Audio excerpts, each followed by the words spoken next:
Caruaru, com sua gestão, é uma marca importante e diferente para melhor do que está acontecendo na gestão pública desse país tão sofrido. Então, é um prazer muito grande estar aqui com vocês, lançando esse evento, se chama Canto Cidades Algo Mais, onde nós vamos discutir gestão urbana e soluções. E a prefeita Raquel Lira tem trazido, nesse pequeno tempo que começa a sua gestão, soluções muito importantes que ela vai compartilhar aqui com a gente.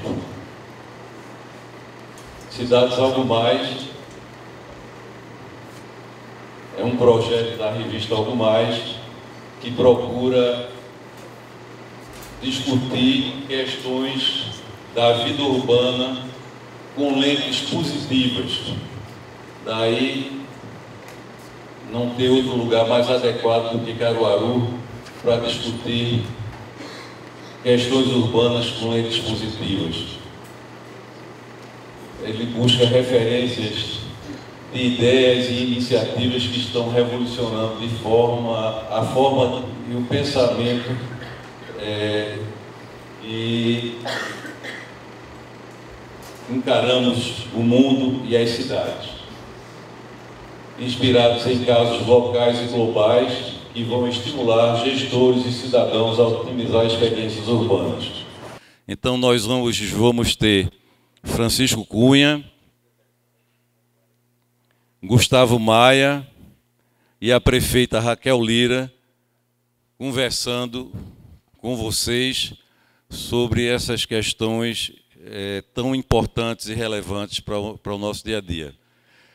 Começamos agora com o café da manhã, depois essa pequena abertura e quero logo imediatamente convidar Francisco, sócio da TGI, para fazer sua fala. Eu vou contar aqui uma pequena história de uma conversão. Eu vou dizer apenas isso no início, depois vocês dizem se foi bem contada e se de fato foi uma conversão mesmo. Eu vou tentar explicar também por que as boas cidades são necessariamente ou devem ser necessariamente cidades caminháveis. Nós temos um entendimento, e isso foi uma coisa que foi desenvolvida nas nossas vidas, de que cidade é sinônimo de problema. Quando a gente fala de cidade, e geralmente as reportagens, as notícias, as divulgações sobre cidade apontam, principalmente se a cidade for brasileira, apontam para problemas. Tanto é que o Sistema Globo de comunicação teve que criar um programa chamado Cidades e Soluções, justamente para poder apresentar soluções que, por acaso, aparecem e são desenvolvidas em cidades brasileiras para poder destacar aquilo que é positivo. Porque no noticiário o que aparece é problema. O que é que aparece? Aparece que as nossas cidades, principalmente, são cidades demasiadamente engarrafadas. O trânsito vive engarrafado. Isso não é privilégio das cidades grandes. Caruaru é uma cidade que tem trânsito engarrafado. Falta de saneamento básico. O percentual de saneamento das cidades brasileiras é ridículo, comparado, por exemplo, com cidades da própria América Latina, como é o caso das cidades colombianas, por exemplo, que eu tive a oportunidade de visitar, e a gente não vê esgoto a céu aberto, pelo menos nas partes que visitamos. Outro problema também muito citado é a da moradia precária nas nossas cidades, e uma coisa que me diz respeito pessoalmente, de calçadas terríveis, ou calçadas lamentáveis. E se a gente podia aí elencar uma quantidade enorme de problemas de todas as cidades, não é privilégio de nenhuma delas, especificamente cidades brasileiras, muito dificilmente uma cidade brasileira não tem esse tipo de problema. Existem algumas que não têm esses tipos de problemas, ou pelo menos têm esses problemas diminuídos, mas são muito poucos. O que é que, depois de um tempo, a gente termina descobrindo, mesmo eu que sou graduado em arquitetura e urbanismo? é que as cidades, e a gente observa as cidades a partir da nossa ótica de brasileiro, de habitantes de cidades brasileiras, a gente descobriu, quase que surpreso, anos atrás, que as cidades são também solução. E aí esse cara escreveu esse livro, que é um livro muito interessante, chamado, uma tradução literal seria O Triunfo da Cidade, mas não sei por que Cargas d'Água no Brasil foi traduzida assim: Os centros urbanos, a maior invenção da humanidade. Esse sujeito escreveu esse livro, que quem se interessar pelo tema eu recomendo, porque ele destaca essa coisa fundamental, que a cidade é a solução, e, mais ainda, as cidades concentradas, as cidades densas, e dá um exemplo como cidade solução, extremamente densa, que é a cidade de Nova York. Vou falar um pouco mais dela mais na frente. Mas ele chama atenção para essa descoberta que é muito importante. As cidades são solução, e a gente tem que procurar nelas o que ajustar, o que acertar, o que fazer direito, para que não repita, tanto as cidades chamadas desenvolvidas quanto as cidades brasileiras, não repitam os problemas e não agravem os problemas. Ok, a gente pode dizer então que cidade não é só problema, cidade é solução. Mas que cidade, principalmente que cidade nos nossos tempos atuais? Também é uma publicação de referência muito importante, é de alguns anos atrás também, é mais recente, é essa chamada Cidade para Pessoas, desse arquiteto dinamarquês chamado Jan Gehl. Ele fez todo um estudo relativo ao que era importante para as cidades. Esse livro praticamente viralizou. Ele, publicado em diversos idiomas, ele é uma referência para as cidades que estão fazendo mudanças importantes no mundo, como, por exemplo, aquela mudança de Nova York no Times Square. Quem já teve a oportunidade de ver, seja por reportagem, seja pessoalmente, fica impressionado com o que de fato aconteceu. Uma rua, a Quinta Avenida, no cruzamento da Quinta Avenida com o Times Square, é o lugar talvez mais movimentado do ponto de vista de deslocamento de automóvel da cidade de Nova York, se transforma num grande estar para pessoas, para pedestres principalmente. Então, foi baseado a partir da administração do prefeito Michael Bloomberg, foi baseado nos conceitos e na própria assessoramento direto do Jan Gehl. O Jan Gehl diz, entre outras coisas, ele diz isso aqui, que o planejamento urbano não garante a felicidade, mas o mau planejamento urbano definitivamente impede a felicidade. E aí é que entra na nossa abordagem referencial, que é o seguinte: nós no Brasil temos uma péssima tradição de planejamento urbano, muito ruim. E isso, naturalmente, tem reflexo sobre a qualidade das nossas cidades.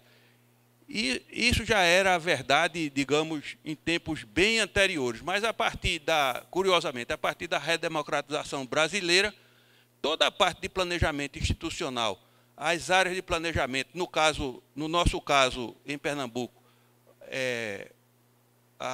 tanto do ponto do âmbito nacional, como, por exemplo, o Departamento de Planejamento da SUDENE, no caso da região metropolitana do Recife, a FIDEM, e na própria Prefeitura do Recife, a área de planejamento, terminaram sendo desmontadas, como se aquilo ali fosse um problema técnico, tecnocrático, fazia sinônimo, técnico, tecnocrático, autoritário, portanto, deve ser banido, ou ajustado, ou reformulado, o que na prática significou o desmantelamento. Então, nós perdemos, pelo menos há uns 3 décadas, nós perdemos de forma acelerada esse acervo que a gente tinha terminado construindo no período chamado autoritário.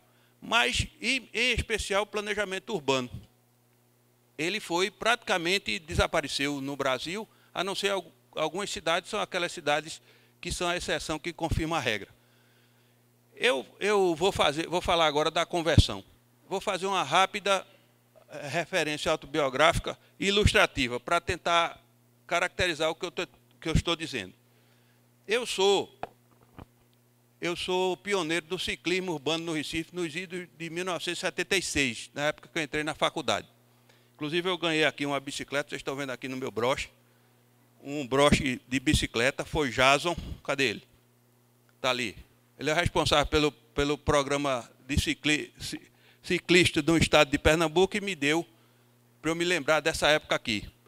Essa época não é, embora tenha sido um tempo muito que me ajudou a conhecer outras referências, a bicicleta ela dá outra referência, mas foi um tempo muito emocionante, porque eu levei 2 quedas cinematográficas e desisti de ser ciclista. Eu cheguei a suspeitar que se eu continuasse como ciclista, eu não estaria aqui hoje, por conta da... Acho que foi naquele tempo. Provavelmente hoje, embora seja muito sacrificado, esse modo de deslocamento ainda mas é muito menos do que naquela época. Então, mas nessa época também eu fui usuário do transporte coletivo. Eu passava a me deslocar pela cidade também de bicicleta, depois desisti, passei a andar com mais frequência de ônibus, porque estudava na cidade universitária, até que me graduei em Arquitetura e Urbanismo pela Universidade Federal de Pernambuco em 81.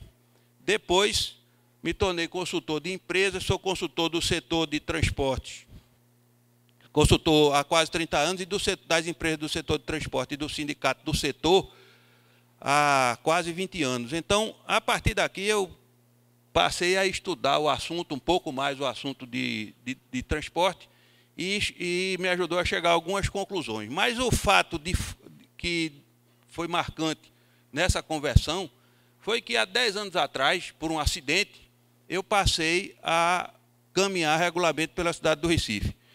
Pelas minhas contas, eu já devo ter andado alguma coisa próximo de 10 mil quilômetros dentro da cidade do Recife. Isso significaria, por exemplo, ir daqui para Buenos Aires e voltar, a pé, dentro da cidade do Recife. Então, foi isso que me levou a essa conversão a qual eu falei no início. Agora, é uma caminhada urbana, não é aquela caminhada, por exemplo, de Santiago de Compostela. As pessoas, como sabem que eu caminho, aí ficam me convidando para ir andar em Santiago, fazer o caminho de Santiago de Compostela. Eu tenho sempre negado. Eu digo o seguinte: os fracos vão a Santiago de Compostela, os fortes andam pelas calçadas do Recife. E a partir daí, eu acho que a minha conversão se deu aí. Não foi uma conversão propriamente mística, mas foi uma conversão urbana. Foi que eu comecei a perceber, terminei escrevendo alguns livros, um deles foi esse aí, Calçada, o primeiro degrau da cidadania, que foi uma tentativa de colocar no papel aquilo que eu tinha vivenciado ao longo desses 10 anos. Pelas minhas contas, eu devo ter feito uns 20 caminhos de Santiago de Compostela, nesse périplo. Só que tem uma coisa que foi bem peculiar mesmo, que eu só vim perceber depois que eu comecei a andar.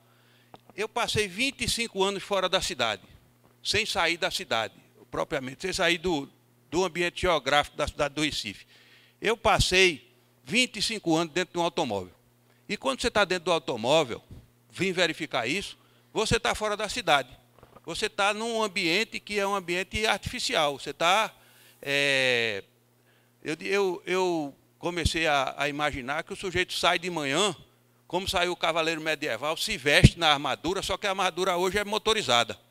O próprio cavalo já vem armado, faz parte da armadura e é motorizado. Você sai para a briga e sai vendo um filme passar no para-brisa. E a cidade está do lado de fora, toda a cidade está do lado de fora. Quando eu comprei meu primeiro carro, ainda não era popular o ar-condicionado. Meu primeiro carro não tinha ar-condicionado, eu tinha que andar com o vidro aberto. Hoje em dia, nem isso. Até o som exterior, você fica blindado dele quando fecha o vidro, porque está dentro de um ambiente que é quase um home, não é um home, né, é um car theater, né, porque você está ali vendo um filme que está passando, ouvindo o rádio, ouvindo a CBN, como eu ouço, e vendo passar na lateral também algumas coisas curiosas da cidade. De vez em quando briga com alguém que passou na sua frente, mas foi de carro, ou então um pedestre que quase era atropelado porque cometeu a ousadia de atravessar de uma faixa, quando a prioridade, claro, devia ser do automóvel. Pois bem, e hoje em dia, mais grave ainda, como eu disse, porque a gente está numa espécie de túnel refrigerado. Você está em casa, dentro do ar-condicionado, então não tem elevador com ar-condicionado, mas vamos ter, certamente, por conta do barateamento e da popularização da tecnologia. Chegamos numa determinada garagem, que também devia ter ar-condicionado, e depois entramos no carro, chegamos em outra garagem. Eu estou fazendo um percurso caricato. Depois subimos no elevador, chegamos no trabalho e, de novo, voltamos para casa, fazendo uma concessão de ir ao shopping, por exemplo. E tudo isso aqui é que eu chamo de túnel refrigerado. Esses outros trechos aqui são curtos, felizmente, mas todo o trecho grande é refrigerado. Então, nós estamos aqui, naturalmente, dentro desse túnel. A gente vive dentro desse túnel. E o que eu acho mais sério é que os planejadores, os poucos planejadores que restaram, planejadores urbanos, e mesmo gestores, também andam nesse túnel. E a cidade fica do lado de fora. Nesse tempo todo, aí eu não tinha exercido a profissão de arquiteto, porque quando eu me formei, eu fiz um concurso e fui trabalhar em outra área, terminei como consultor e não tinha praticado profissionalmente a arquitetura nem o urbanismo, tinha deixado isso tudo na escola. Quando eu comecei a andar, esses conceitos começaram a baixar de novo. Tinham ficado na nuvem e começaram a baixar de novo um pouco na minha cabeça. E aí eu comecei a entender uma coisa que é fundamental. Todas as nossas cidades foram planejadas pelo e para o automóvel. Todas, inclusive a minha, cidade do Recife. Ela não foi criada para o automóvel, porque ela tem quase 500 anos, uma boa parte do traçado dela foi feito para você andar a pé, de cavalo ou de carroça. Não tinha carro. Quando entraram os carros, aí a pista teve que ser asfaltada, as calçadas tiveram que ser segregadas no lado para poder andar o pedestre, e aí é um desastre. As calçadas são um verdadeiro desastre. Mas o fato é que essa fotografia aqui, não por acaso, é a fotografia de Brasília, que foi uma cidade planejada para quem tinha automóvel.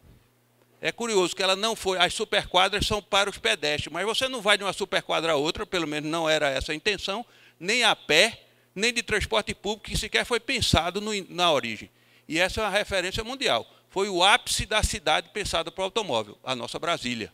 Precisou, na gestão do governador, então, do Distrito Federal, Cristóvão Buarque, ter feito todo um trabalho de destacar a importância do pedestre, porque era uma quantidade de mortos, pedestres mortos em Brasília, era altíssima. Então, ele precisou fazer todo um trabalho de se chamar a atenção para a importância do pedestre, para a importância da faixa e das calçadas, que são muito poucas lá. Pois bem, todas as nossas cidades passaram a ser planejadas para o automóvel. E quando a gente vai mais pensando sobre o problema, andando e pensando, é danado porque quando você vai andando, você vai pensando também, e a coisa materializa na sua cabeça de volta, a conclusão inescapável a que eu cheguei é que a cidade tem que ser caminhável. As cidades têm que ser caminháveis, porque elas, senão, não são cidades. São apenas palco para o automóvel, para motocicleta, para o veículo de deslocamento chamado motorizado individual. Então, as cidades precisam ser caminháveis. E principalmente porque essa é a principal razão. Porque na cidade todos somos pedestres, mesmo que não nos identifiquemos como tal. Quando a gente sai por qualquer modo de transporte e tenta se deslocar para pegar o carro que está estacionado, se ele não estiver dentro, a gente está andando. Se a gente deixa a bicicleta num determinado local e vai até o ponto de destino, ou vice-versa, voltando do ponto de destino até a bicicleta, a gente é pedestre. Se a gente vai de transporte público, então você é pedestre também no trecho inicial e no trecho final. Então, na cidade, todos somos pedestres. Todavia, o que é que acontece? Se a gente pega aqui, isso é do IBGE, a fonte é NTP, mas é do IBGE, nas cidades brasileiras, a maioria das pessoas que se deslocam faz a pé, 37%, 38%. 29% transporte coletivo, 27% de automóvel, 2,8% de moto. Isso é na média da cidade brasileira. De bicicleta, 2,9%. Para fazer uma divisão, para ajudar a raciocinar, eu dividi assim, um terço e um terço, para ajudar o raciocínio. Se a gente mais precisamente é o seguinte: a gente pode dizer que a pé e de bicicleta, que é o chamado transporte ativo, por isso que eu estou aqui com o broche da bicicleta, porque são transportes irmãos, eles não são motorizados. A pé e de bicicleta, 1/3. De transporte público, seja por trilho, seja por pneu, 1/3. E o individual motorizado, que incorpora a moto, o carro e a moto, 1/3. Então, para ajudar a raciocinar, 1/3, 1/3, 1/3, na cidade brasileira. E o que é que a gente vê? Simplificando, como eu disse, 1/3, 1/3, 1/3. Então, nós temos um flagrante desbalanceamento da mobilidade. Eu chamo isso aí de desbalanceamento democrático da mobilidade urbana no Brasil. Por quê? Porque esse terço aqui que anda a pé e usa as calçadas diariamente, e esse terço aqui que anda de transporte público e usa a calçada para chegar no ponto e do ponto até o destino final, esses 2/3 trafegam diariamente por calçadas, tem à sua disposição apenas 20% do espaço público. Ou seja, a maioria das pessoas que se deslocam nas cidades brasileiras tem apenas à sua disposição 20% do espaço público, enquanto que 1/3 que se desloca de automóvel ou de moto tem à sua disposição 80% do espaço público, das vias públicas, do espaço público. E aqui eu estou falando de espaço público, toda essa área que vai do limite do lote privado ao limite do lote privado do outro lado. Isso aqui é que a gente pode dizer, chamar verdadeiramente de espaço público. Então, é esse espaço público que está desbalanceada a sua utilização, porque apenas 1/3 das pessoas que locomovem tem à sua disposição mais de 3/4 desse espaço. E o que é sério, seríssimo? O rodoviarismo desvairado, chamo de rodoviarismo desvairado, que foi, isso tem 50 anos de nós temos 50 ou 60 anos de rodoviarismo desvairado no Brasil, desde Juscelino Kubitschek. Ou o carrocentrismo exacerbado contaminou profundamente o procedimento e as atitudes dos motoristas brasileiros, apesar de todas as campanhas educativas de trânsito frequentemente realizadas. Todo ano tem, já passou o mês passado o Maio Amarelo, e de novo a mesma coisa, efetivamente o resultado é quase zero. Por quê? Virou paisagem. Todas essas campanhas viraram paisagem. Por quê? Porque nós temos uma figura, essa figura aqui já está retratada em 1950, é o Pateta no Trânsito, nos estudos Disney. Quem viu esse filme deve lembrar do que eu vou dizer. Quem não viu, eu sugiro que veja, está no YouTube. Então, tem lá um sujeito chamado Mr. Walker, que é o sujeito que sai de casa, ele é amável, não pisa nem na formiga que vai passando, dá bom dia à flor, etc. Só que quando ele entra no carro, ele se transforma em Mr. Wheeler, o demônio do volante. E passa por cima de todo mundo. E faz barbaridades. É a mesma pessoa. Somos nós. Quando a gente veste a armadura, a gente vai para a guerra. Então, o que é que acontece? Frequentemente, e aí eu sou pedestre e digo isso com propriedade, porque eu sofro isso diariamente, não raro, transformando o pedestre em alvo preferencial do seu estresse. Não são poucas as vezes em que o carro bota proposta, vai vendo que eu estou atravessando, ele vai fazendo a conversão, ele acelera. Acelera, quer dizer, coloca em risco a minha vida. E, ao fazer isso, nós temos um descumprimento total do Código de Trânsito Brasileiro. O que é que o Código de Trânsito Brasileiro, apesar de ser carrocêntrico, ele diz: os maiores cuidam dos mais frágeis. Essa é a lógica do Código. Ou seja, todos os maiores cuidam dos menores, os menores cuidam ainda dos motorizados, eles são responsáveis pela bicicleta e todos em conjunto são responsáveis pela incolumidade do pedestre. Isso é só no Código, porque na prática não acontece isso, pelo menos nas cidades em que eu tenho o costume de andar. E o resultado disso em 10 anos nós matamos 500 mil pessoas no Brasil com acidente de trânsito, dos quais 26% são pedestres. 26%, ou seja, mais de 170 mil pessoas. 2 maracanãs lotados nos últimos 10 anos de pedestres mortos, atropelados. Então, isso é uma coisa, é um dos maiores índices do mundo. Nós temos esse triste recorde. Pedestres são 26%. Deixa eu só mostrar uma coisa aqui.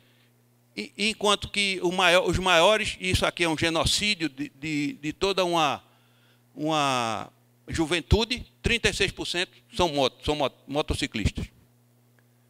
E o que é pior de tudo, gravíssimo, e a gente ainda tem hoje gente andando na contramão no Brasil em relação a essa evidência. Isso aqui é um gráfico da OPAS mostrando quando a velocidade, a partir de 20, quando chega em 30 km por hora, isso aqui é a probabilidade de morte, é exponencial. A probabilidade de morte de 30 a 50 km é exponencial, está vendo? Sobe aqui. Então, a gente tem, com 50 km, 80% de chance de morte no atropelamento. E tem cidade que o sujeito aumenta a velocidade. A velocidade urbana não devia passar de 40. E olha que a gente, quando fala de 40, a gente está aqui já com 40% de possibilidade de matar alguém quando é atropelado. Isso é gravíssimo. E isso é um dos fatores fundamentais pelos quais a cidade tem que ser caminhável e tem que ser feita para o pedestre. Mas muito mais sério ainda, todos os órgãos que cuidam da mobilidade do país são órgãos de trânsito. E trânsito é sinônimo no Brasil de veículos motorizados, mais especificamente sinônimo de carros. Todos os órgãos são órgãos de trânsito. Companhia de Trânsito e Transporte, trânsito. Todo canto está trânsito. E trânsito, quando você lê trânsito, está vendo carro. E mais grave ainda, o pedestre desconhece completamente seus direitos e age como se estivesse sempre pedindo favor, desculpa aos veículos motorizados. Eu digo assim, enquanto a gente observar um pedestre correndo numa faixa de pedestre, ou correndo na calçada, nós não vamos ter uma cidade civilizada. Porque não é para correr. Um pedestre na faixa ele é soberano. Um pedestre na calçada é soberano. O Código de Trânsito diz isso com muita clareza. Na prática, o que a gente tem nas cidades brasileiras é isso. O pedestre que se dane. Essa situação ela é comum demais. Em todo canto. Todas as cidades. Todas. Algumas menos, mas isso aqui é em São Paulo, lá onde as coisas são, em princípio, são mais civilizadas. Olha aqui, o pedestre anda pelo meio da rua arriscando a vida. Jaime Lerner faz essa graça dizendo o seguinte: o carro é o cigarro do futuro. Você pode usá-lo, mas as pessoas vão ficar incomodadas, cada vez mais. Ele chama de o cigarro do século XXI. E aí nós entramos, aí já estou na finalização, nós entramos no conceito de caminhabilidade. As cidades desenvolvidas no mundo são caminháveis. E o que é que são cidades caminháveis? Esse cara, também quem tiver interesse no assunto, chama-se Jeff Speck, tem inclusive um TED dele muito interessante, traduzido em português, inclusive, que fala das cidades caminháveis. E tem esse livro extraordinário. Também quem se interessar, pode comprar, que é de leitura fácil, muito bem traduzido e muito claro. Então, cidade caminhável. A Cidade Caminhável, de Jeff Speck. E o que é que ele diz? Que as cidades caminháveis, e ele faz um ranking nas cidades americanas, porque ele é americano e trabalha nas cidades americanas, que são todas planejadas, foram todas praticamente planejadas para automóvel, e a cidade número 1 mais caminhável nos Estados Unidos é Nova York. Nova York que fez isso, teve a coragem de fazer isso. Isso aqui é o cruzamento de Times Square com a Quinta Avenida. Todo esse estado urbano que a gente tem aqui, isso foi implantado de Bloomberg para cá. E aí ele chama a atenção para uma coisa importantíssima. Quer de fato saber como uma cidade é caminhável ou não? Caminhe com as crianças. Porque os garotos não podem ir a pé. E a gente está vendo, pelo menos no Recife, a gente vê cada vez mais. Não pode porque a rua é perigosa, porque a segurança é ruim, porque os carros estão atropelando todo mundo. Então não pode ir criança andando. Eu passei minha vida inteira indo para o colégio a pé e voltando a pé.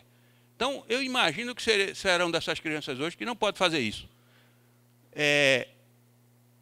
Esse é o livro dele, isso é uma página do livro dele que eu recomendo vivamente a leitura. Por que os garotos não podem ir a pé? Em São Paulo tem uma extraordinária experiência, chama-se Carona a Pé, caminhando juntos até a escola. Aí vai passando, tem um determinado roteiro, e aí botam esses coletes nas crianças, carona a pé, e sai os meninos até chegar na escola com essa experiência de cidadania. Ele diz o seguinte, que nós temos 3 P's da caminhabilidade. Quais são os P's da caminhabilidade? Primeiro, acesso físico por onde caminhar, que são calçadas e passeios decentes. Lugares para onde ir, nós temos que ter passeio decente, temos que ter lugar para onde ir, porque são pontos de interesse capazes de atrair, e proximidade, distância do lugar de origem. Não adianta ter esse, por exemplo, ter um bom acesso físico, por onde caminhar, ter lugar para ir e ser distante. Ou ser próximo e não ter lugar atraente para ir, ou não ser, o acesso não ser fácil. Então, isso tudo, esses três peixes são fundamentais para que se tenha uma cidade caminhável. E, recentemente, foi publicado pela WRI Brasil, muito interessante, um artigo original desse Ben Roger, que ele diz o seguinte: um bom espaço público, qualquer que seja ele, ruas e parques, deve ter diversidade de usos, fachadas ativas, são fachadas que têm relação com a rua, não são aqueles muros terríveis fechados, escala humana, iluminação, outra coisa negligenciada, terrivelmente negligenciada a iluminação. Usa-se a iluminação para o carro, para a calçada, aí por causa disso tem que podar as árvores, porque senão não ilumina a calçada, a gente fica com iluminação de dia indireta e sol na moleira, aliás, iluminação de noite e sol na moleira de dia, porque a árvore desaparece. Fomenta a economia local, identidade local, ruas completas, áreas verdes e participação social. Esse artigo também eu recomendo, está lá no site do WRI Brasil, muito interessante. E Gale diz o seguinte: o corpo humano, qual é o verdadeiro vetor de planejamento urbano hoje? O corpo humano, seus sentidos e mobilidade são a chave do bom planejamento urbano para todos. É essa a referência. É essa referência e a questão essencial do planejamento das cidades. Nós precisamos retomar, mas retomar da forma certa. É o seguinte: o planejamento urbano dos 5 km por hora, que é a velocidade da caminhada, e da altura dos olhos de quem está na calçada. Eu tenho que planejar uma cidade para, na altura da minha visão, ter uma cidade que seja adequada, que eu me sinta bem caminhando nela. Ou então a gente vai chegar à seguinte conclusão, à seguinte evidência: se o pedestre não se sente bem, por melhor que seja, veja que aqui se você pegar um manual de urbanismo, vai mostrar que a calçada está no nível, está na largura adequada, tem área verde, área de serviço, tem árvore, a pista está lá bem sinalizada, né, com esses tachões aqui no meio, deve ter sinalização. O que é que está errado aí? Esse muro terrível, quem é que anda no muro desse, do lado do muro desse, sem ficar com medo? Ou ficar sentindo-se emparedado? Então, a conclusão é que eu cheguei: se o pedestre não se sente bem, o urbanismo não presta. Então, nós temos que aprender, reaprender o planejamento urbano nas nossas cidades da forma correta, que é o seguinte: quem está na calçada, esse é o plano do piso. Nós temos na calçada um plano tridimensional para o passeio. As pessoas esquecem isso. Nós temos que ter um bom piso, temos que ter um plano da rua seguro. Eu não posso estar junto de uma via de grande fluxo, se eu botar o pé eu sou atropelado, por exemplo. E eu preciso ter um plano do edifício com a fachada ativa, que eu tenha contato com a área privada, porque senão eu também não vou andar. Se tiver um muro na minha frente, eu vou me sentir mal. E um plano de cobertura, que a ABNT fala de 2,10 metros. Então, eu preciso passar ali, de modo que o galho não bata na minha cabeça, que não tem uma placa batendo na minha cabeça, que não tem um todo também batendo na minha cabeça. Então, esse é o conceito que leva aí, para finalizar, esse entendimento, que esse cara é Francisco de Oliveira, ele foi adjunto de Celso Furtado na Sudene, é pernambucano, recifense. Ele diz o seguinte: uma cidade é sonhada, é mítica ou não é cidade? Para que tenhamos um bom planejamento, para que tenhamos cidades adequadas, sustentáveis, como está na moda hoje dizer, nós precisamos que a cidade seja sonhada, que a cidade seja mítica. E eu pergunto: que cidade pode ser sonhada apenas de dentro de um automóvel? Para finalizar, o bairro do Recife, caminhável. Agora, o curioso disso aqui é o seguinte: quem já tentou passar por lá de cá, você arrisca a vida ao atravessar aí, porque tem uma zona 30 que ninguém respeita, porque é uma avenida de grande fluxo que passa por aqui, os carros impedem a passagem. Mas quando você passa por lá de cá, essa praça é maravilhosa. E pode, por exemplo, nos dias de domingo, produzir coisas desse tipo aqui. Isso é lá, isso não é em Nova York nem em Paris, não. Isso é lá, na Praça do Marco Zero, o Marco Zero aqui. As crianças, quer fazer uma cidade caminhável, sustentável, ande com as crianças na cidade e você vai ver. Então, onde as crianças possam, inclusive, aprender a andar de skate. Então, eu diria o seguinte: que a gente não pode transformar nossas cidades em corredor de penitenciária, que foi o que aconteceu nas últimas décadas. Esse urbanista da USP, ele diz: o tráfego e a violência não são desculpa para transformar nossas ruas em corredores de penitenciária, com guaritas, holofotes, arame farpados e guardas armados lá em cima. E a gente tem um monte de trechos da cidade que é assim. Aí, finalmente, eu diria o seguinte: a gente precisa, em relação à cidade, pensar de forma diferente. E aí é o resultado da minha conversão. Eu terminei me convertendo para o entendimento de que a cidade só pode ser boa se ela for caminhável. E, em relação a isso, a gente precisa fazer essa viagem de descoberta, que consiste em achar novas paisagens, não em achar novas paisagens, mas em ver com novos olhos. Nós precisamos ver a nossa cidade com novos olhos, que são os olhos de quem caminha a 5 km por hora na altura do pedestre. E aí, obrigado.